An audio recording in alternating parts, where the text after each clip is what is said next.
All right, sorry I lost you. We're just going to start all over on this tangent. So power of imperfection, flexibility, what have you. We are spraying Extend. We've got about a week to 3 weeks, depending on soil type out here, to join, but we're going to get wet, so I bumped it up to 36 ounces with the lid. These are some of the beans I planted first. Pretty decent sprout on here. Did a real good job spacing this and just getting about a 1/2 inch deep. And you know, it's a little tacky, but we get this out of the way. Okay, so why I like imperfection is this is going to be hopefully a big staple on our farm starting next year. We've got a bunch of wheat price between $6.30 and $6.80.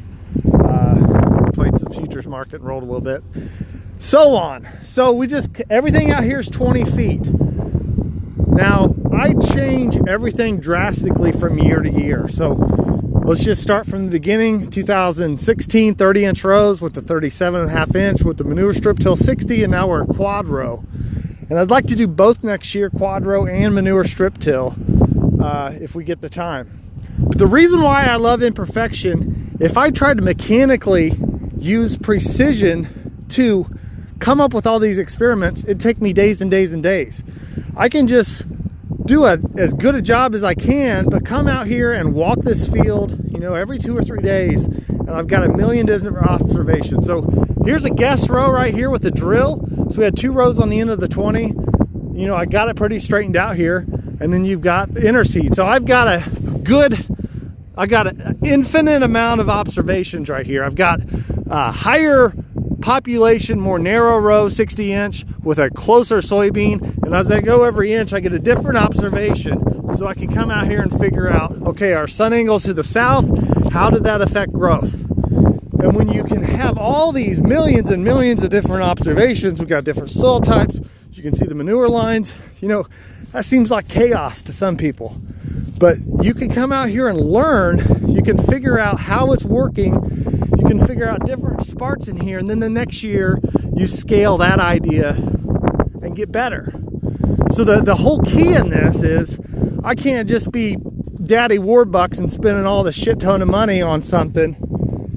I need to be flexible, so I don't need to spend much money. That's kind of the point here from the beginning is, you know, we have all these hog barns. Tyson pays for the feed, and when I did a manure analysis a few years ago, each 4,000 gallons is worth about $247 in nitrogen, phosphorus, sulfur, micros, and all that. So you start timesing that by 4 or 5 million. We've got about a $350,000, $300,000 asset that we don't pay for. So if we are forced to apply manure in the fall, why would we be comfortable with not uptaking that nitrogen for 9 or 10 months? We're giving up a competitive advantage. So my system's going to be different because we're trying to leverage this competitive advantage. So that's why I'm different than the other people intercropping, is we can use that energy to fill this weed out and grow better soybeans.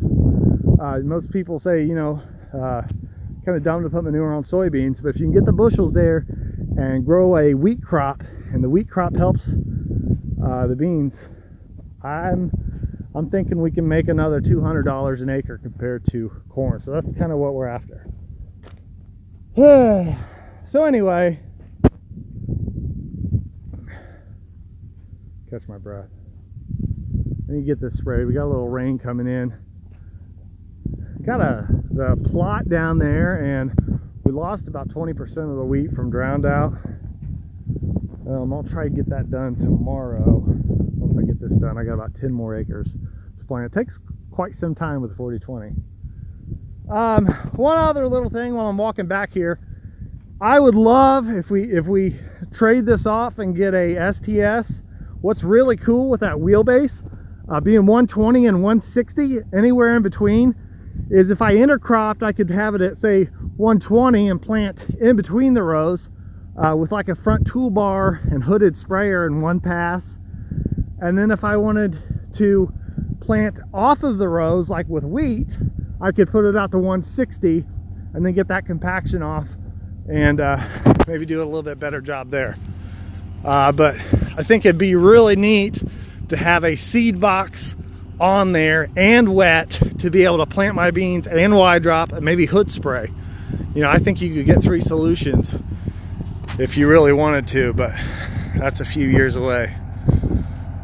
All right, we're just getting her done. Thanks for watching. I appreciate it. See ya.